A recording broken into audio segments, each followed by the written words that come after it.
Oke, selamat pagi, siang, dan malam. Ya, ketemu lagi di minggu ketujuh kuliah digital ekonomi. Bahasan kita kali ini adalah mengenai big data, AI, dan blockchain, yaitu tiga teknologi yang mendasari bagaimana mesin dari digital ekonomi saat ini bekerja. Ya, beberapa minggu yang lalu kita sudah bicara mengenai network, kemudian minggu kemarin kita bicara mengenai sistem rekomendasi. Kita juga bahas bagaimana di dalam sistem rekomendasi itu sangat-sangat memerlukan big data dan juga algoritma AI sehingga bisa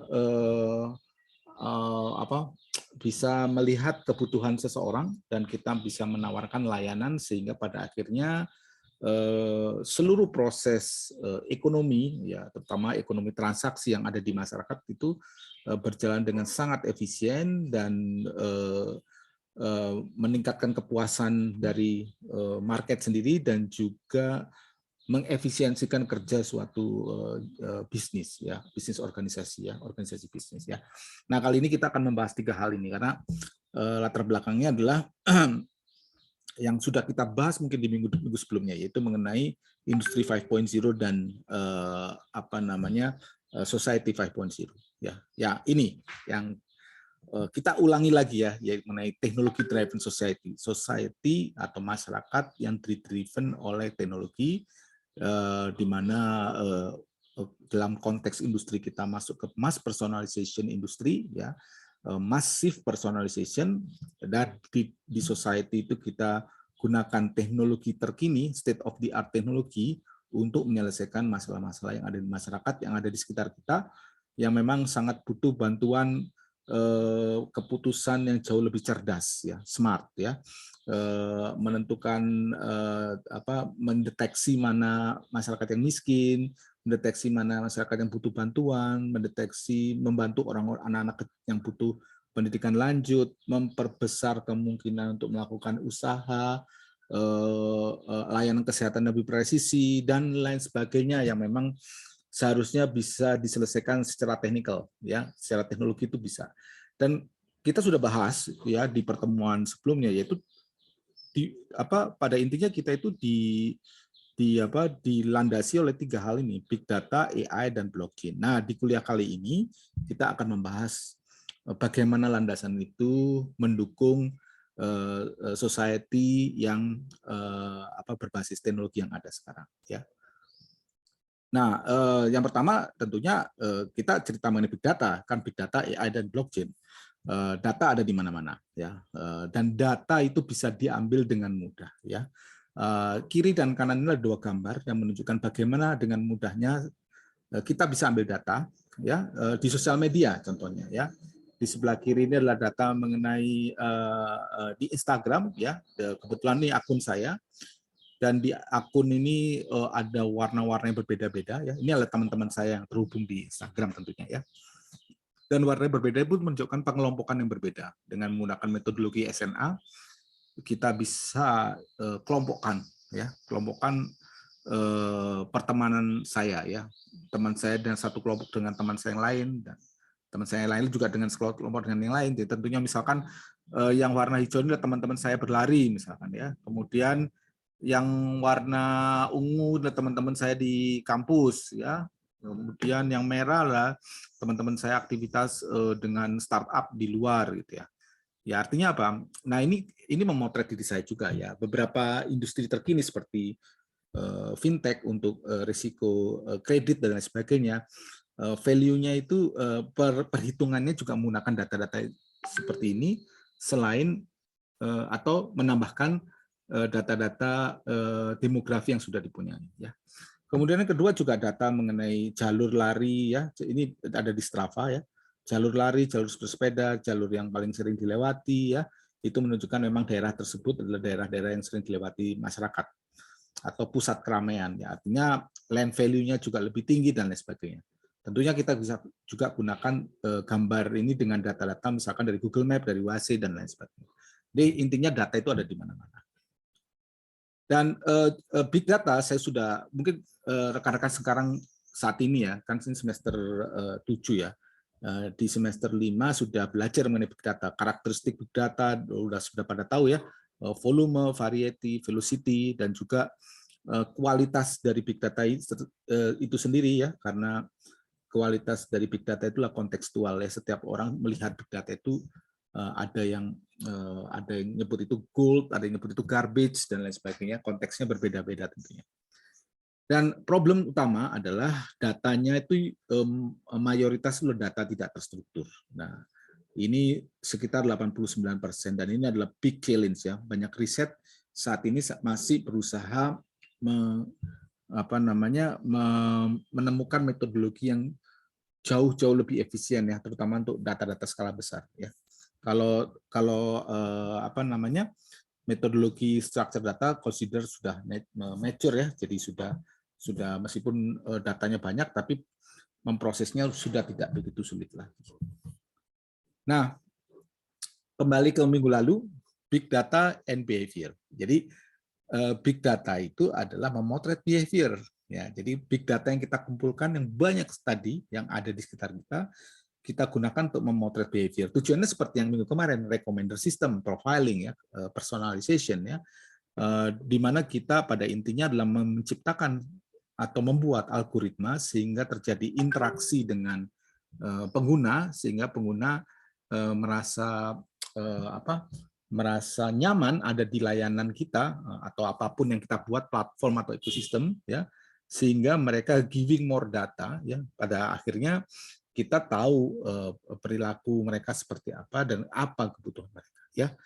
Dalam banyak hal, kalau lihat di gambar ini adalah film Great Hack, ya, silakan rekan-rekan menonton film ini di Netflix, ya, menceritakan bagaimana data itu adalah core dari suatu bisnis yang bernama entitas bisnis namanya Cambridge Analytica, ya, bisnis bidang politik, ya, bagaimana mereka mendukung beberapa membantu kampanye kandidat calon kepala negara dan lain sebagainya, ya, dengan cara tadinya maunya iklan, ya, tapi ternyata dengan iklan bisa dengan data skala besar bisa melakukan hal yang lebih powerful lagi, ya, terutama untuk melakukan politisasi, keterbukaan, demokratisasi, dan termasuk juga hal-hal yang negatif seperti manipulasi, ya, menyebarkan ketakutan, dan ini contohnya ada beberapa banyak. Mungkin kita akan diskusikan nanti di kelas untuk hal-hal seperti ini. Kemudian ini yang kita ceritakan minggu kemarin, yaitu tepatnya recommender engine, ya. Kita sudah bahas banyak mengenai recommender engine. Jadi behavior itu tadi di-create atau dipotret oleh algoritma, ya, dipotret oleh algoritma dengan masukan bahan bakarnya itu adalah data, ya. Idenya itu seperti ini, ya. Ini algoritma atau kita sebut AI membuat suatu konten yang kemudian awalnya mungkin random, ya, kemudian dikonsumsi oleh seseorang, ya. Seseorang antara like atau dislike itu akan ada reaksi terhadap konten tersebut, ya, maka reaksi itu kita sebut sebagai behavior, ya. Behavior itu dijadikan input untuk membuat menu yang lain, ya, kira-kira menu apa yang sesuai, ya. Makin lama algoritma itu akan bisa memodelkan, ya, apa kita, ya, memodelkan perilaku kita, dan itu kita sebut sebagai algorithmic behavior yang basically berbasis dari data tadi. Nah, setelah ternyata kita mampu melakukan itu, yang tadinya big data itu digunakan untuk advertising, ternyata digunakan untuk banyak hal, ya, untuk hal-hal yang bisa memberikan layanan yang lebih akurat, usaha yang lebih efisien. Nah, bisnis, ya, itu membuat media-media, ya, atau platform yang semuanya mencari perhatian atau caper, ya, semuanya berkompetisi untuk mencari perhatian kita. Kita ingat ya, minggu lalu kita bicara recommender engine itu muncul karena information overload. Information overload itu manusia mempunyai waktu yang sangat sedikit untuk mengkonsumsi semuanya. Jadi semua usaha dilakukan untuk agar supaya mereka mendapatkan perhatian. Jadi mereka berkompetisi untuk mendapatkan perhatian, ya. Ini adalah salah satu film juga di Netflix yang judulnya Social Dilemma, ya. Ini tahun 2020, cukup baru, ya. Bagaimana ada paradoks saat ini kita konsumsi banyak data, pada pihak lain privasi kita sangat bisa dipotret, ya. Beberapa orang mungkin tidak mau, ya, dan ini menjadikan paradoks sendiri yang nanti mungkin bisa kita selesaikan dengan teknologi ketiga yang akan kita sebutkan, yaitu blockchain.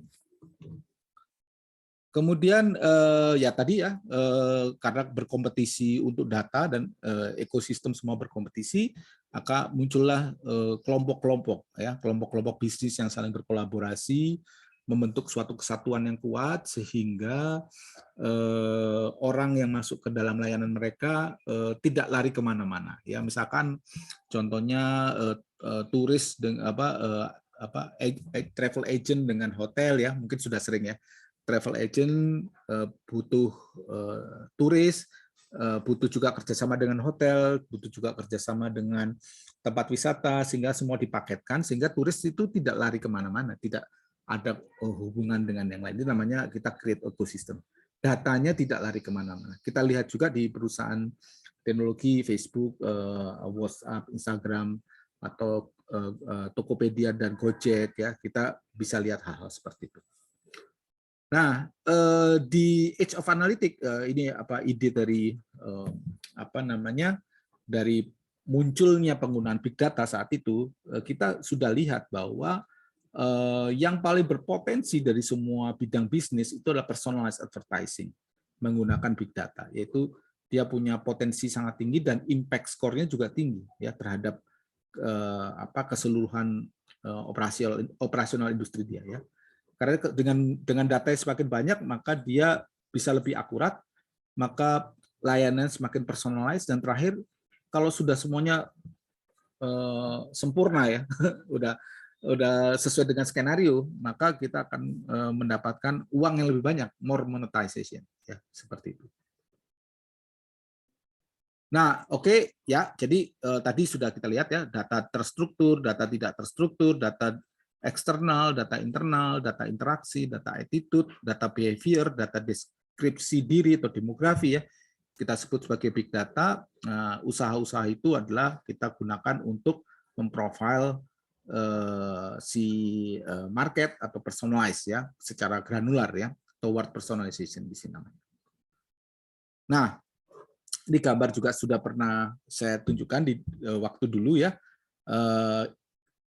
Ini kita ingatkan lagi bahwa karena teknologi kita bicara mengenai big data, ya, kemudian kita juga bicara mengenai AI, ya, tentunya kita ada dua hal, ya, yang paling utama di sini adalah analitik, ya, karena kita akan bahas banyak nanti di analitik, yaitu proses pencarian pola, ya.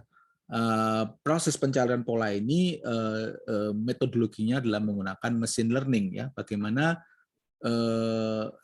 yang paling bukan menggunakan mesin learning, artinya gini, mohon maaf, metode yang saat ini sedang dipursu, sedang dikejar, ya, dicari implementasinya, dicari perkembangan metodenya itu banyak kan di mesin learning, ya. Bagaimana kita mengajarkan mesin untuk mencari pola-pola yang ada pada data tadi, ya. Pada akhirnya kalau kita bisa menemukan pola-pola pada data secara dibantu oleh mesin, maka lama-lama kita kan bisa membuat kecerdasan buatan atau kita sebut sebagai AI, ya. Itu intinya seperti itu. Nah, di sini contohnya adalah pencarian pola adalah saya kasih gambar bagaimana isu PPKM, ya, di kita, ya, akhir-akhir ini, ya, banyak sekali orang bicara mengenai PPKM, ya. Ini beberapa bulan yang lalu lah. Topiknya akan macam-macam, ya. Dan tentunya kita juga akan sulit membaca seperti ini karena terlalu banyak, ya. Jadi kita ambil topik-topik dominan saja, ya, nggak yang kecil-kecil mungkin nanti aja kalau kita ada waktu kita lihat, gitu, ya. Nah, kita lihat topik dominannya, ya. Di sini ada 10% mengenai government implement, ya. 9% mengenai Jakarta Bali Juli kemarin, ya. 9% level emergency PPKM. Jadi dari data besar tadi, ya, kita lakukan kuantifikasi, ya, secara cepat, ya, big data secara cepat, ya. Kita kumpulkan, kita petakan menggunakan ini, ya, metodologinya adalah SNA, text network, ya. Dan kemudian pada akhirnya setelah kita melakukan proses kuantifikasi, kita lakukan proses kualitatif lagi di belakangnya. Ceritanya sebenarnya apa sih isu itu ya? At least kita sudah bisa bekerja dengan big data dengan waktu yang real time juga. Nah, untuk data analitik sendiri ya, yang tadi kita ceritakan proses pencarian pola pada data ya. Saat ini ya di industri juga, terutama di bisnis ya, kita masih banyak stuck di sini gitu ya, deskriptif ya. What happened ya, apa yang terjadi itu what happened, apa pengaruh A terhadap B, apa sebagaimana besarnya X terhadap Y dan lain sebagainya. Itu bukan berarti jelek, tidak jelek, tapi itu kalau dalam level analitik itu adalah difficulty-nya yang paling rendah dan value-nya paling rendah. Karena describe, dan tentunya dengan describe itu kita juga bisa belajar something dari sana. Jadi bukan berarti mubazir, tapi analitik sendiri menyediakan metodologi yang jauh lebih advance, yaitu prediktif di sini. Ya, difficulty-nya tentunya tingkatnya lebih sulit ya, dan value-nya juga lebih tinggi. Memprediksi itu menjadi peramal apa yang akan terjadi. Ya, paling enggak pertanyaannya adalah bagaimana meramalnya, bukan apakah ramalannya tepat atau tidak ya, karena bagaimana meramal harus menunjukkan suatu metodologi yang robust ya. Nah, salah satunya untuk meramal itu kita gunakan adalah machine learning, karena machine learning belajar dari sejarah, dari data ya, data-data sejarah, histori, transaksi yang dipunyai, mungkin skala besar, dan kemudian dicari polanya, dan pola itu kalau bisa berulang, what happened tadi, kita bisa jadikan model general untuk bisa memprediksi apa yang akan terjadi. Akan yang paling canggih mungkin how to make it happen, itu preskriptif, dan mungkin ini akan level yang lebih canggih lagi ya. Nah, untuk sementara saat ini, terutama di Indonesia, prediktif aja sendiri masih belum banyak dikuasai, karena untuk mencapai prediktif kita memang harus sangat menguasai analisa big datanya itu ya. Nah, tadi saya ceritakan machine learning ya. Machine learning sendiri itu ada banyak jenisnya, mungkin ini di kuliah big data juga ada, mungkin bisa dipelajari di kuliah lain. Ada jenisnya supervised, ada unsupervised, ada semi supervised, ada reinforcement learning, dan intinya adalah menunjukkan bagaimana strategi komputer itu belajar pola pada data ya. Dan machine learning sendiri itu adalah core ya dari AI ya, dari artificial intelligence yang saat ini sedang berkembang cepat ya. Artificial intelligence sendiri, pembentukan kecerdasan buatan itu metodologinya banyak ya, termasuk robotik itu juga, kemudian knowledge reasoning, deduction dan lain sebagainya termasuk di AI. Namun kali ini yang sangat dikejar itu adalah AI, machine learning, terutama machine learning yang bisa mencari hubungan yang jauh lebih kompleks yang kita sebut sebagai deep learning. Ya, jadi memang ada yang namanya machine learning, ya deep learning juga termasuk machine learning ya. Cuman metodologinya kalau deep learning itu lebih advance ya. Kalau machine learning itu yang klasik juga bisa masuk ke machine learning ya. Nanti beda itu apa bedanya machine learning dan deep learning kita bisa bahas juga di kelas, atau dicari juga nanti di internet ya, di YouTube. Jadi Anda semua akan bisa paham untuk melengkapi pengetahuan tersebut ya. Nah, gambarannya seperti ini ya. Untuk menuju AI ya, kita analitiknya nggak bisa yang pencarian polanya itu hanya sederhana. Kita mau pencarian polanya yang sangat kompleks. Ya, kita sebut sebagai deep learning. Nah, contohnya bagaimana sih deep learning itu? Contohnya gambar ini menunjukkan ya. Ini di kuliah big data juga ada ya. Bagaimana caranya manusia membedakan gambar kucing dan anjing ya. Kalau kita bayangkan komputer membedakan kucing dan anjing ya, komputer akan melihat misalkan kalau matanya segede gini dia anjing, kalau matanya segede gini maka dia kucing. Kalau rasio jarak antar mata dan ukuran kepala sebesar ini dia kucing, dia anjing. Kan banyak ya. If something then something, if something then something. Ya itu kita sebut sebagai machine learning. Dan ternyata metodologi itu untuk mengenali objek yang kompleks seperti gambar ya, itu nggak bisa ya, repot ya. Modelnya sangat-sangat kompleks ya. Makanya kita gunakan namanya artificial neural network atau kecerdasan saraf buatan ya, atau meniru terinspirasi dari cara kerja otak manusia. Ya. Otak manusia kalau mengenali anjing dan kucing itu tidak mengenali detail-detailnya. Saya ditanyain misalnya, Pak Andri itu kucing apa anjing? Saya dengan mudah menjawab, itu kucing. Pak Andri, kenapa itu alasannya kucing? Saya nggak bisa menjelaskan. Tapi pola saya mengambil pola itu ya, pengelola bentuk buntut, bentuk bulu, mata dan sebagainya itu masuk ke kepala saya di bawah sadar. Saya kalkulasi sampai akhirnya secara keseluruhan saya ambil keputusan bahwa dia kucing. Dan itu yang ditiru oleh deep learning ya. Deep learning sendiri implementasinya sangat banyak ya, ada di bahasa, pengenalan gambar, itu dua hal yang paling utama sekarang, sampai pengenalan behavior manusia atau kita sebut sebagai people analytics. Nah, deep learning ini adalah yang saat ini disebut sebagai AI ya. AI yang saat ini banyak dibicarakan adalah pada prinsipnya adalah deep learning. Walaupun secara definisi itu berbeda ya, deep learning itu metode, AI itu adalah pemahaman yang lebih luas bagaimana menuju pembuatan kecerdasan yang mirip dengan manusia. Nah, ini beberapa implementasi ya. Jadi kalau paling sedikit ya, deep learning itu bisa melakukan diskriminatif ya, mendeteksi, mengelompokkan, memprediksi ya. Memprediksi ini apa? Ini mobil, ini garis suatu video atau gambar. Ini adalah sepeda, ini adalah truk ya. Atau mendeteksi ini ada orang atau tidak, mendeteksi orang pakai masker apa tidak, mendeteksi yang absen masuk ke kantor itu beneran karyawan kita apa tidak, itu bisa pakai video dan gitu. Itu banyak sekali kodenya saat ini. Atau membuat sesuatu yang baru, membuat gambar, mempalsukan muka, membuat tulisan, membuat lukisan, membuat lagu, itu juga termasuk deep learning. Jadi kita lihat eranya AI dan semuanya dari era AI itu kuncinya adalah data skala besar ya, bukan model yang utama, tapi data terus yang dikasih secara besar ya. Nanti kita bisa bicara di kuliah AI for Business atau kuliah di Big Data yang gitu. Nah, tadi kita sebut AI ya, dan kebetulan era kita ya 2020 adalah eranya AI ya. Dan era kemarin tahun 2010 ya sampai 2020 kemarin selesai itu adalah eranya big data, data analitik, machine learning, itu sangat-sangat dieksploitasi ya, dieksploit supaya bisa menuju ke otomatisasi dan pembuatan kecerdasan buatan ya. Dan itu ada di AI yang dimulai di tahun 2020.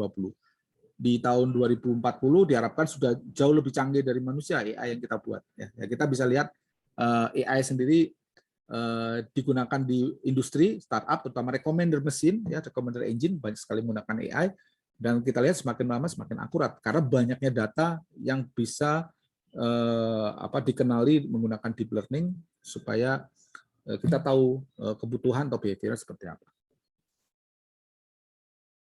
Perkembangan AI ini juga luar biasa ya, secara jumlah risetnya itu paling besar dibandingkan paper-paper yang lain ya.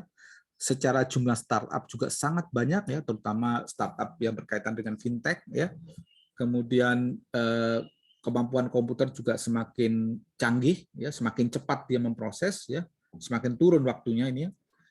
Kemudian kemampuannya sudah melebihi manusia dalam mendeteksi akurasi ya. Mendeteksi gambar kucing dan anjing tadi itu sebelum 2015 manusia masih unggul, tapi setelah 2015 komputer ya, deep learning atau AI-nya sendiri itu yang jauh lebih, metode-metode di AI itu jauh lebih canggih dari manusia, ya lebih akurat ya. Nah, ini menggambarkan bagaimana big data, jumlah data besar ya, itu berbanding lurus dengan performance kalau kita gunakan deep learning yang saya bilang tadi ya. Jika datanya besar, ya, jika datanya besar, maka performance-nya semakin baik. Performance itu apa? Ya performance tadi, memprofiling secara lebih granular, secara lebih akurat. Ya. Kalau datanya besar, tapi kita pakai algoritmanya yang lama, atau kita sebut sebagai machine learning yang lama, maka dia akan stuck performance-nya. Nah, makanya ini bedanya gap, ini ada gap ya, bedanya industri giant, Facebook, Amazon, dan lain sebagainya, dan UMKM. Kenapa UMKM nggak pakai deep learning? Karena untuk menjalankan deep learning itu mahal, perlu mesin yang investasi yang sangat luar biasa.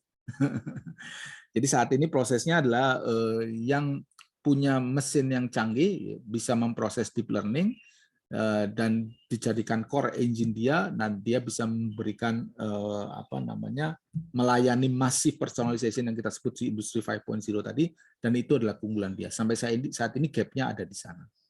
Ya, jadi high complexity pattern semakin terreveal ya dengan data large scale data atau big data sebagai sumbernya. Nah, kita lihat di future of job ya, pekerjaan-pekerjaan masa depan ya, rekan-rekan bisa cek ya.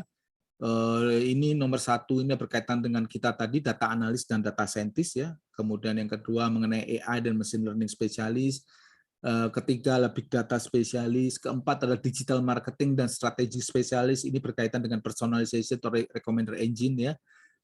Kelima adalah proses automation ya. Jadi 1 sampai 5 ini adalah pekerjaan yang saya sebutkan semua prinsipnya di big data dan AI tadi ya. Jadi kita bisa bayangkan ini adalah future of jobs dari World Economic Forum ya, tahun 2020 kemarin.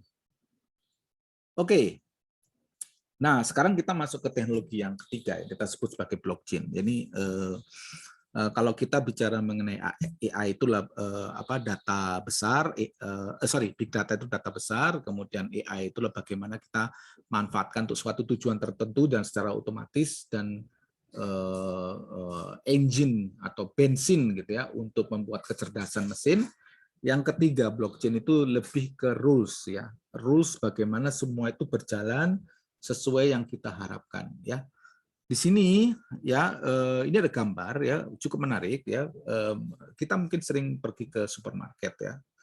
Di supermarket mungkin kita akan melihat barang seperti jeruk, kopi dan lain sebagainya. Dan di sana akan ditulis ini jeruk datang dari Bali, ini kopi dari Lampung, ini pisang dari Lampung misalkan ya. Tapi bagaimana kita tahu kalau itu beneran dari sana ya? Itu kan klaimnya produsen. Nah, blockchain menyediakan suatu cara, teknologi ini yang membantu kita untuk men-trace sebenarnya barang itu aslinya dari mana. Atau men-trace misalkan ada kue gitu atau susu gitu ya. Diklaim gulanya adalah 50 mg gitu ya. Bagaimana kita tahu bahwa beneran gulanya adalah 50 mg? Itu kan klaim dari perusahaan ya. Bagaimana kalau supaya kita bisa tahu informasi itu ada di mana-mana ya, bisa dikontrol oleh siapa saja. Nah, ini kita sebut sebagai decentralized information ya.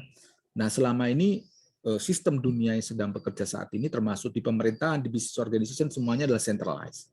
Jadi ini bukan hal yang mudah untuk merubah pola pikir dari keputusan itu dilakukan secara centralized dan keputusan yang ada informasi ada di decentralized. Kalau di decentralized semua orang punya informasi, maka keunggulan tadi orang menjadi middleman atau orang yang menyimpan informasi itu tidak ada lagi, maka dunia akan jadi lebih berkurang friksi atau cost-nya akan jadi lebih murah ya. Nah, seperti itu ya. Nah, teknologi sangat luar biasa ya. Ini dimulai dari ceritanya dari tahun 2008 ya. Secara singkat saya bisa ceritakan. Waktu itu ada krisis keuangan di dunia ya, dimulai di Amerika ya, di mana perusahaan bank ya, kalau tahu bank ya, bank itu bisa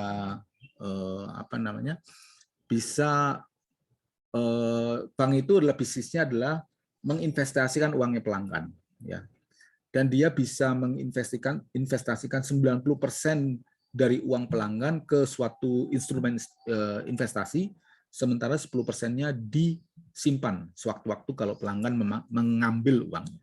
Nah, itu adalah prosedur wajar dari suatu bank.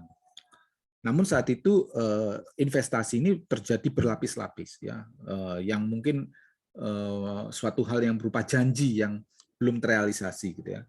Waktu itu kalau nggak salah ada ambrolnya ya, bisnis perumahan ya, tiba-tiba harganya tidak ada, sementara yang mengkredit ya, meminjam uang untuk rumah itu sangat besar, jadi sehingga itu menjadi efek domino ya. menjadi efek domino yang membuat banyak bank bangkrut. Ya. Bank bangkrut tentunya nggak bisa bayar ke nasabah dan dibantu oleh pemerintah. Dan oleh karena itu masyarakat mulai berpikir, loh kok bank berbuat salah tapi dibayarin pemerintah, pemerintah kan pakai uang pajak kita gitu kan. Nah, inilah kerugian dari centralized system ya, di mana bank melakukan tindakan tanpa konsen dari kita. Nah, akan muncullah lahirlah yang kita sebut sebagai Bitcoin, yaitu ya suatu pembayaran yang bersifat peer to peer ya. Peer to peer itu artinya apa namanya, saya bisa membayar ke orang lain tanpa bantuan bank ya. Jadi siapa memverifikasi transaksi itu siapa, dan siapa yang mencatat? Memverifikasi dan mencatat itu adalah semua orang di dalam jaringan tersebut, atau kita sebut sebagai peer to peer network tadi ya. Karena kalau semua orang sudah bisa mencatat dan memverifikasi, maka ini bisa disebut sebagai desentralisasi sistemnya. Tidak perlu bank atau industri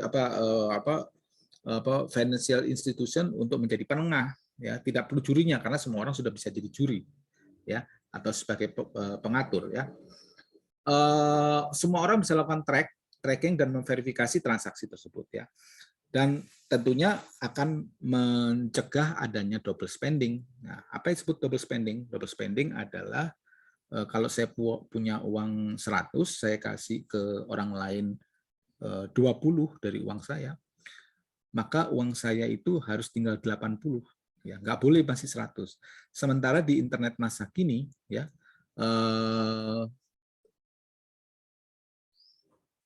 mohon maaf, ini agak error, ya, mungkin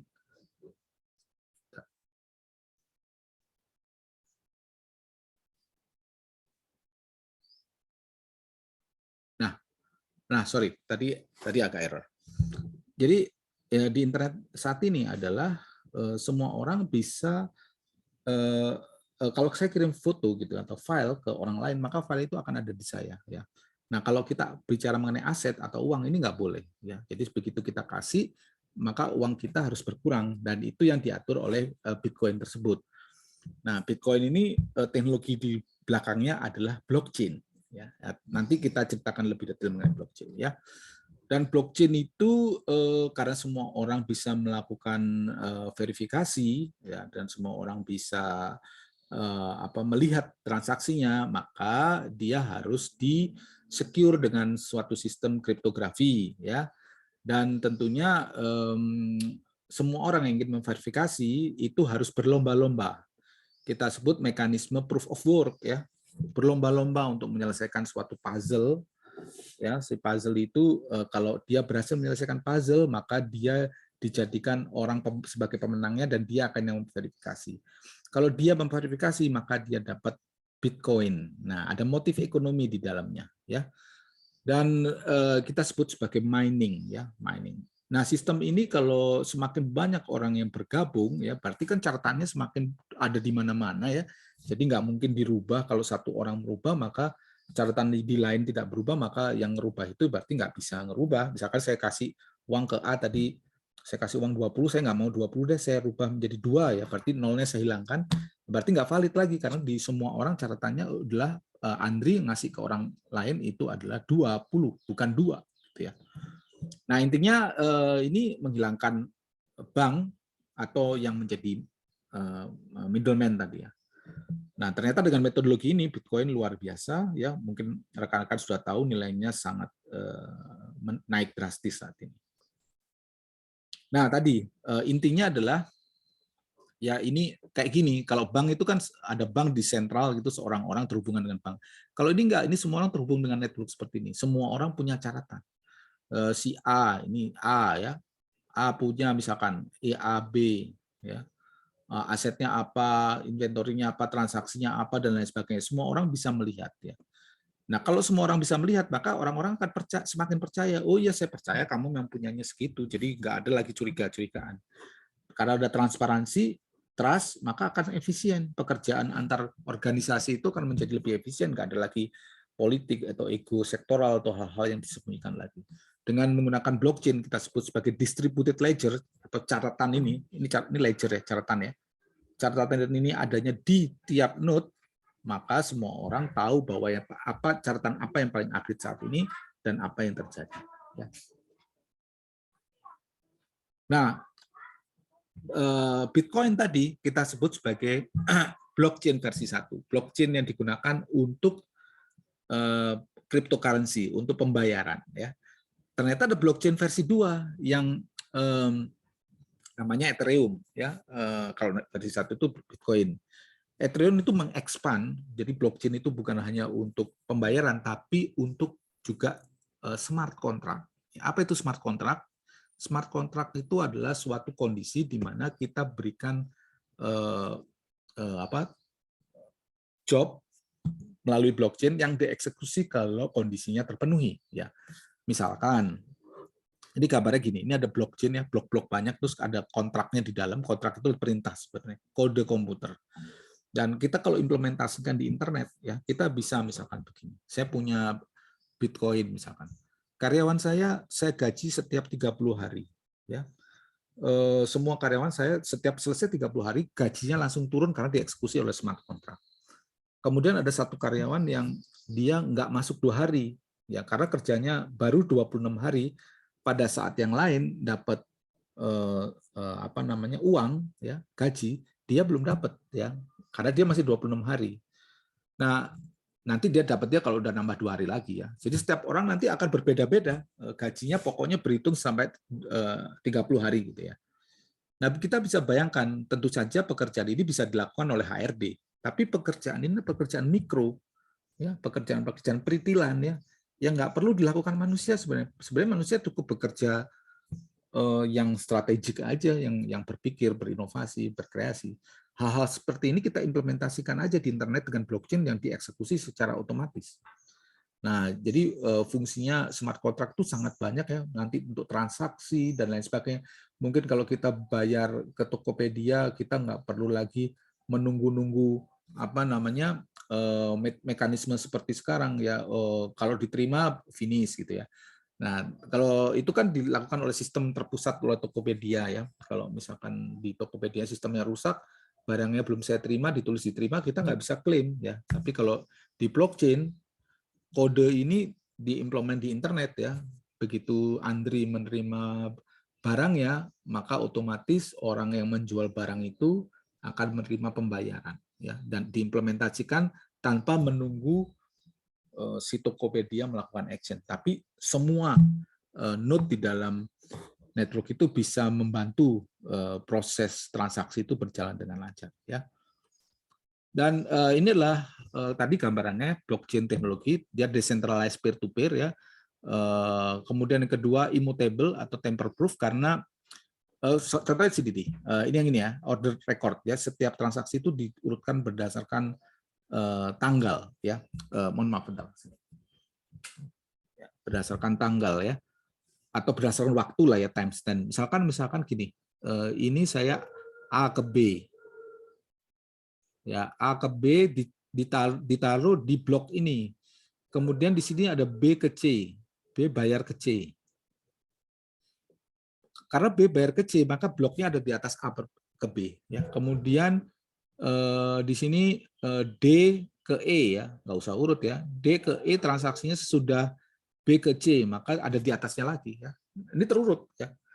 Dan setiap orang, setiap node di komputer ya, setiap komputer itu mempunyai urutan blok seperti ini. Ini chain-nya dicantolin dengan menggunakan hash function atau kriptografi tadi ya. Suatu saat saya mau menghilangkan nih A per B itu nilainya dari tadi 20 menjadi 2 gitu ya. Berarti tadi nyantolnya ke sini, yang transaksi sudah nyantol ke sini, ya nyantolnya dengan angka 20, sekarang angkanya menjadi 2, jadi cantolannya hilang. Cantolannya rusak. Yang nyantolin itu rusak karena pakai hash tadi yang menyantolkan transaksi dan isi transaksi. Ya. Nah, kalau cantolannya rusak, maka seluruhnya ini akan rusak. Nah, kalau seluruhnya ini akan rusak, maka transaksi yang ada di node yang saya rubah ini akan tidak valid. Sementara orang-orang lain punya transaksi ini kondisinya valid. Jadi apapun yang terjadi, saya berusaha mengganti, tidak bisa diganti. Makanya di blockchain itu sebutnya menulis sekali dan tetap tinggal di sana selamanya, tidak akan pernah berubah. Ya, nah itu artinya dia immutable, tamper proof, dia tidak bisa dirubah-rubah. Ya, karena tadi security-nya berlapis. Ya, ada enkripsi, ya, hashing, ya. Jadi ini saya kirim uang dari A ke B, ya, A ke B nilainya 20, maka yang nyantolin kodenya adalah kode selanjutnya, ya, dari B ke C dicantolin ke A ke B dengan isi A ke B itu nilainya berapa, ya. Nah, itu menjadi namanya enkripsi dan hashing, ya. Kemudian ada kompetisi dari semua orang untuk memverifikasi, ya, proof of work, ya, semakin banyak orang semakin besar kompetisinya dan menunjukkan networknya semakin kuat, ya. Dan kalau ada konflik, ya, selalu ada konsensus, selalu ada jalan keluarnya, ya. Jadi ini yang terjadi di blockchain. Blockchain itu disebut sebagai permanent record, ya. Dan perannya di sini secara garis besar, perannya karena tadi semua orang bisa melihat transaksi secara transparan dan lain sebagainya, maka dia menjadi mesin yang menjaga kepercayaan, meningkatkan transparansi dan efisiensi seperti yang tadi diceritakan, ya.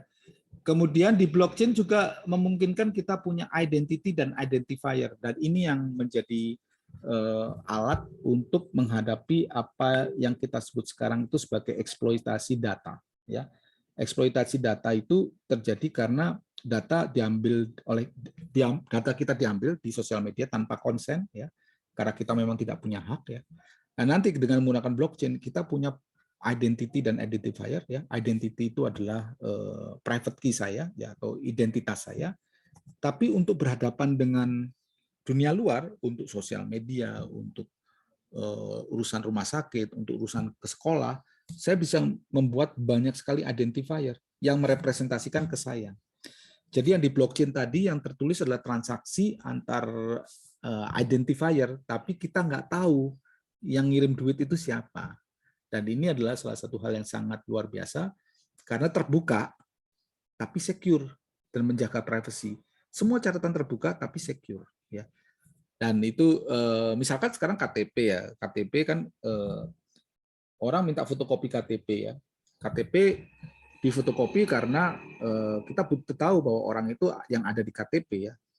Padahal sebenarnya kan KTP itu cuma ingin verifikasi bahwa orang itu yang ada di KTP. Kita bisa ganti dengan misalkan kita kasih identifier kita, ya, tanpa perlu menunjukkan tanggal lahir kita atau tempat kita, golongan darah kita dan lain sebagainya. Cukup menunjukkan bahwa ini memang benar-benar saya, ya. Kemudian ada smart contract yang tadi saya ceritakan. Kemudian tentunya ini adalah salah satu teknologi yang bisa menukarkan aset, ya, di internet, ya. Makanya tadi sekarang internet kita sebut Internet of Information, nanti kita sebut sebagai Internet of Value, ya. Kemudian ada token ekonomi, ya, setiap orang mempunyai perilaku sangat baik itu akan dikasihkan reward, ya. Contohnya tadi memining kita kasih reward atau token, ya.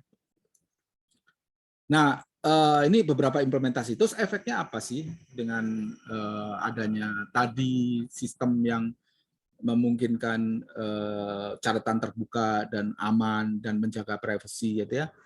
Nah, ini adalah kita munculnya next generation internet atau kita sebut web, ya, web 3.0, ya.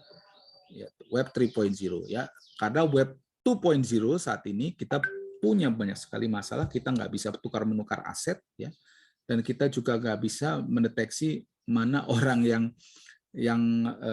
hoax, mana yang tidak, mana yang robot, mana yang enggak. Kita lihat di sosial media banyak sekali robot-robot yang berlaku seperti orang asli, ya, kita nggak bisa verifikasi. Nah, di next generation internet ini, ya, kita bisa lihat fundamental revolution di sosial dan ekonomi, ya, kita sebut sebagai next generation internet, ya, dan nanti dia akan menjadi infrastruktur. Tapi tampilannya di depan kita sih akan sama saja, cuman kita nggak perlu lagi yang namanya centralized, ya, seperti bank, layanan seperti Tinder, Tokopedia, Netflix, ya, aset yang saya punya film bisa saya interchange dengan orang lain dan orang lain bisa bertukar-menukar dengan menggunakan cryptocurrency dan lain sebagainya. Jadi intinya kita akan melakukan datafication yang menjaga sensitif data, tentunya privasi kita tidak terekspos ya. Kemudian kita kuantifikasikan value yang kita pertukarkan ya, kita bisa melakukan tukar-menukar langsung tanpa melalui platform ya, dan tanpa melalui platform yang centralized tentunya ya. Kalau platform mungkin tetap ada ya.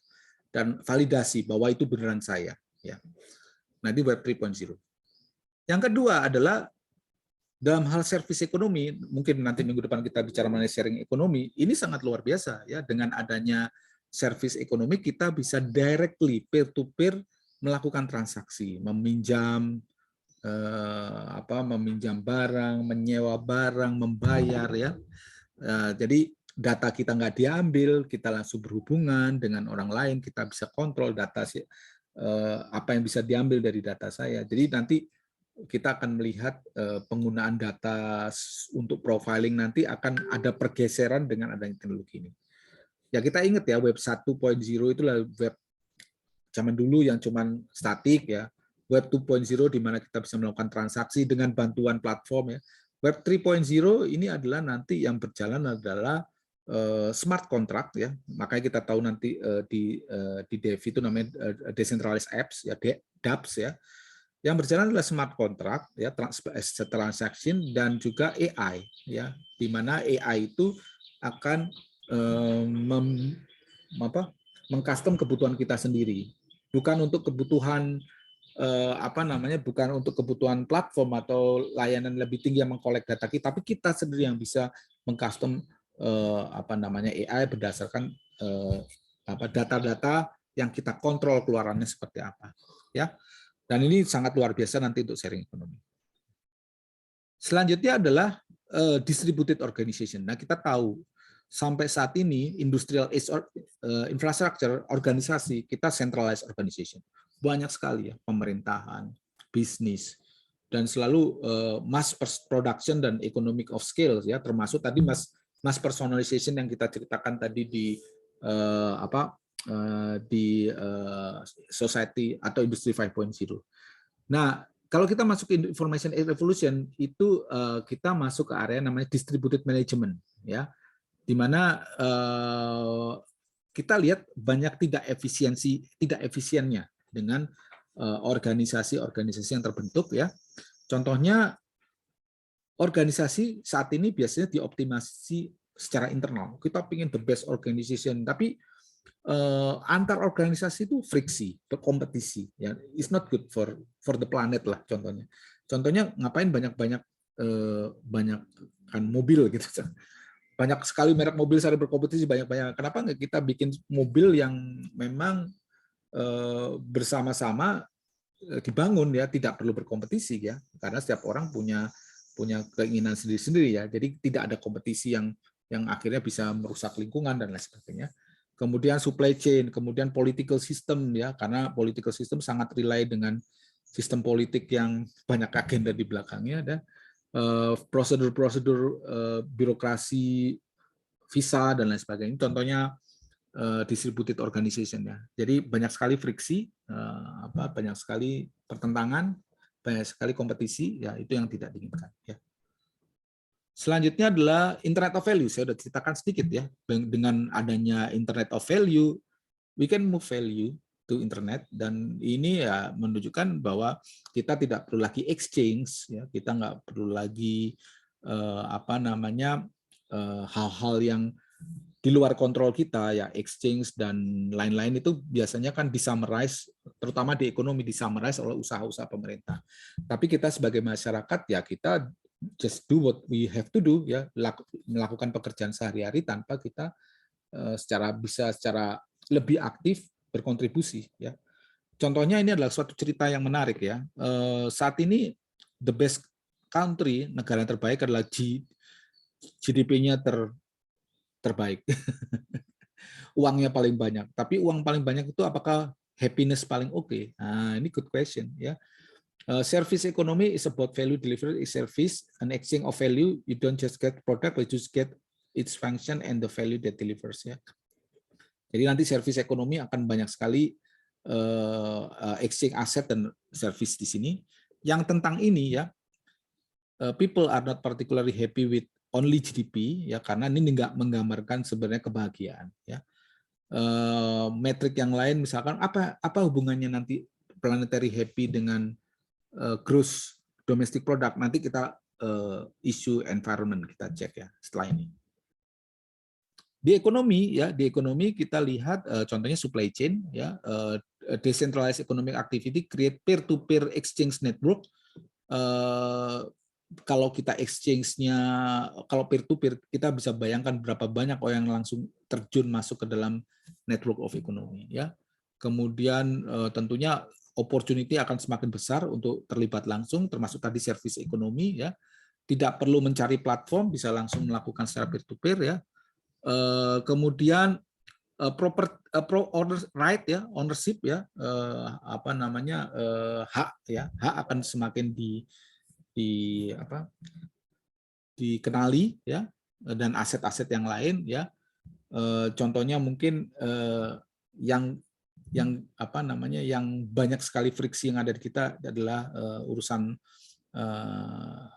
sertifikat tanah ya, yang bisa catatannya ada di mana-mana, sebenarnya friksi itu tidak perlu ya.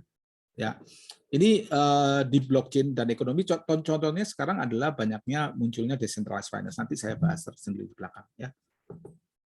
Nah, ini environment ya yang tadi kita ceritakan ya.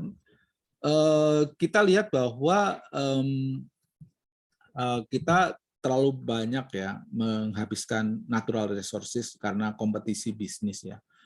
Jadi selalu kita ngukurnya dari GDP ya, tapi tidak ada insentif untuk prevent overuse of natural resources ya. Contohnya mungkin yang sederhana mungkin ya sehari-hari. Ada orang yang menggunakan mobil yang mengeluarkan emisi yang besar ya. Kemudian ada orang yang memang menanam pohon untuk mengurangi emisi. Bagaimana kita bisa menghargai orang yang menanam pohon untuk mengurangi emisi itu? Nah, selama ini prosesnya birokrasi sekali ya. Kita bayar pajak ke polisi, ke Samsat, ke pemerintahan, muter ya, sampai akhirnya orang yang bekerja itu digaji atau dilakukan. Bagaimana kalau saya melihat, saya tahu bahwa mobil saya itu mengeluarkan emisi yang besar, ada orang yang memang rajin menanam pohon, bagaimana kalau kita langsung kasih aja uang ke dia, nggak perlu berbelit ke atas gitu ya. Dan bukan hanya uangnya sebenarnya, tapi reputasi dia ya, karena ini berkaitan dengan uang dan reputasi ya. Dan itu tidak ada di sistem dunia saat ini. Makanya blockchain memudahkan kita untuk melakukan peer-to-peer transaction tadi ya. Di society juga gitu ya, berapa banyak kita lihat di sosial media orang yang bereputasi padahal sebenarnya orang itu tidak benar bereputasi ya. Sebenarnya kita nggak pernah bisa verifikasi ya sebenarnya secara komprehensif emang apakah benar dia layak untuk diberikan reputasi ya. Apakah seorang yang suka menyebarkan hoax, atau mungkin perlu nggak kalau kita punya blockchain, kita mungkin hanya bisa melihat postingan dari orang yang reputasinya tinggi, reputasinya di-earn dengan menggunakan blockchain system ya. Jadi sosial medianya mengimplementasikan blockchain sehingga orang yang pertama kali belum punya reputasi mungkin akan sulit untuk dilihat ya.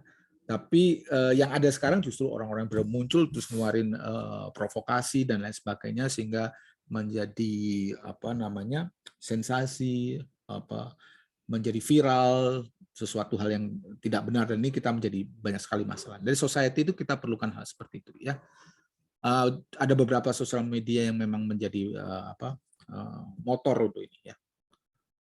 Nah, ini beberapa contoh yang detail, yang lebih spesifik ya. Di antaranya adalah bagaimana data kita ya berpindah-pindah dari kalau kita ke rumah sakit ya, data-data kita berpindah dari dokter dari rumah sakit, ke dokter, ke rumah sakit, ke apotek, ke laboratorium. Tapi sebenarnya berputar-putar itu data kita, bukan kitanya. Jadi data itu berputar hanya Andri usia segini, tapi nggak nyebutkan Andri, seorang laki-laki usia segini, penyakitnya ini, tapi sama sekali tidak menyebutkan Andri. Nah, ini privacy akan sangat terproteksi ya. Kemudian yang kedua adalah personalized identity security ya. Contohnya tadi ya, bagaimana kita bisa exchange identity kita ya, KTP kita tapi melalui blockchain tanpa perlu tahu memberikan KTP-nya ya. Kemudian juga royalty ya, bagaimana kalau lagu itu laku ya, di dalam lagu itu kita bikin smart contract. Kalau lagu ini laku, maka penyanyi dapat berapa persen, produser dapat berapa persen, pemain musik dapat berapa persen ya. Nah selama ini kan ini yang mengatur adalah perusahaan rekaman atau publisher ya. Menurut saya itu jadi middleman ya. Nah ini royalty tracking akan selalu bisa men-track lagu kita dimainkan di mana dan uangnya langsung dieksekusi oleh smart contract langsung ke saya, ke kita, ke artisnya ya. Sangat bagus untuk artis. Kemudian supply chain, dan supply chain ini adalah salah satu use case dari blockchain yang sangat besar, terutama di Indonesia adalah, dan di beberapa negara Muslim adalah men-trace bahwa beneran nggak makanan kita makan itu halal ya. Dari proses pemotongan sampai proses pengiriman sampai ke kita bertahu bahwa makanan kita itu halal ya. Atau kopi, beneran kopi dari lokasi yang tertentu, atau pisang tadi saya bilang ya. Yang lain mengenai voting mekanisme ya, bagaimana kita mengetahui bahwa orang-orang itu sudah melakukan voting ya, misalkan pemilihan presiden atau apapun juga, tapi benar orang itu yang voting itulah orang itu, dan orang itu melakukan voting, tapi kita nggak tahu pilihannya apa. Berdasarkan blockchain itu mungkin terjadi ya. Kemudian untuk advertising, bisa nggak kita buat mekanisme di mana untuk advertising itu hanya untuk customer yang mau ya memberikan datanya saja. Ya. Ride sharing atau service ekonomi tentunya tadi beberapa skenario sudah saya tunjukkan. Kemudian salah satunya adalah menyumbang ya, sumbangan ya. Mungkin di antara rekan-rekan ada yang sering dimintain sumbangan tapi tidak mau langsung memberikan sumbangan karena kita tidak yakin apakah uang kita benar nyampe ke orang yang dituju, yang diklaim itu ya. Jadi kita nggak bisa ada teknologinya untuk mengetahui itu. Saat ini biasanya kita ya percaya aja dia bilang dari suatu panti asuhan atau apa, tapi kita nggak benar-benar tahu bahwa uangnya benar sampai ke sana dan berapa besar uangnya. Nah itu beberapa contoh ya. Contoh yang lain adalah tentunya adalah yang sangat luar biasa adalah di decentralized finance ya. Bagaimana blockchain digunakan untuk merubah landscape industri keuangan ya. Industri keuangan itu berkaitan dengan sini apa ya, borrowing and lending, investment, trading ya, dan hal-hal yang lain ya. Dan saat ini industri keuangan adalah industri yang regulated ya, sangat riskan ya, karena menyangkut uang ya, dan diatur sangat ketat karena untuk melindungi masyarakat. Namun saat ini banyak sekali ya muncul proyek-proyek decentralized finance atau sebut decentralized application yang berbasis smart contract yang saya ceritakan tadi, melakukan proses-proses tersebut ya, melakukan proses-proses bagaimana seseorang itu saya punya uang, kemudian uangnya itu bisa diinvestkan kemana ya, menggunakan kriteria yang kita inginkan dan lain sebagainya ya. Nah, nanti kita bahas ini lebih lanjut ya, karena ini sangat satu area sendiri ya. Dan decentralized finance itu marketnya saat ini sangat besar ya, dan beberapa aplikasi, dan tentunya back end atau underlying itunya adalah Ethereum ya, blockchain Ethereum ya, dan sampai ke application layer-nya ya, di sini ada ya. Dan salah satu implementasi dari blockchain di keuangan adalah munculnya isu central bank digital currency, yang tentunya ide ini muncul karena sekarang itu cryptocurrency sangat banyak adopsinya ya. Cryptocurrency itu antar negara ya, tidak bisa diregulasi oleh satu negara, sehingga tentunya kebijakan moneter dari pemerintah, dari central bank akan sulit ya. Makanya bagaimana kita keluarkan saja yang resmi dari central bank ya. Tapi ini masih konsep ya, silakan nanti rekan-rekan baca sendiri apa saja keunggulannya, dan mungkin juga kita bisa diskusikan di kelas nanti ya. Dan beberapa juga implementasi bagaimana blockchain dan AI ya. Ini bagaimana kita gunakan AI untuk memprediksi saham ya. Sahamnya ini kompetisi ini dari website namanya Numerai. Kompetisi. Saham untuk prediksi saham untuk bidang teknologi dan saham untuk bidang food and beverage tentu beda. Dan bersama-sama mereka bekerja sama dan berkompetisi tentunya membuat meta model, suatu model yang bisa berlaku keseluruhan ya. Yang berhasil membuat meta model, mereka mendapatkan rewardnya berupa crypto aset atau cryptocurrency ya. Juga untuk AI, untuk supply chain ya, men-tracing ya, namanya traceability problem. Ya ini contohnya banyak ya. Salah satunya ini bagaimana proses dari manufacturer sampai ke end user ya, dari awal ya sampai end user semuanya di capture oleh contohnya Internet of Things atau sensor, kemudian di-compute oleh AI ya untuk untuk perilakunya ya. Kemudian di blockchain-nya catatannya akan bertambah terus ya, sampai akhirnya seorang yang beli di sini akan tahu proses yang dilalui oleh produknya, termasuk tadi saya bilang di awal kadar gulanya berapa, asalnya dari mana dan lain sebagainya ya. Jadi saya udah cerita banyak tadi ya, dan mungkin ini terlalu banyak materinya karena blockchain itu sebenarnya ada satu semester sendiri harusnya. Kita bicara ekonomi, ya, kita bicara society, ya, kita bicara teknologi. Nah, ini 3 hal yang dibahas oleh blockchain. Jadi sangat luar biasa teknologi ini ya. Kalau rekan-rekan masih belum paham, ya wajar lah. Ini pertama kali karena hampir semua orang yang saya ceritakan mengenai blockchain bingung pastinya. Mencari contohnya, ya justru yang tujuan kita adalah dengan keunggulan yang tadi kita cari use case-nya, jangan mencontoh use case-nya karena kalau kita mencontoh use case-nya udah ketinggalan nama orang lain yang sudah melakukan use case. Sekarang sih banyak sekali startup berbasis kripto ya, blockchain yang tumbuh dan itu menjadi pionir dan opportunity-nya akan tentu akan lebih besar ya daripada kita menunggu contoh ya. Oke. Nah, beberapa isu tentang blockchain tentunya isu tentang technological sendiri ya, beberapa isu tentang operasionalnya mahal, kemudian scalability issue ya.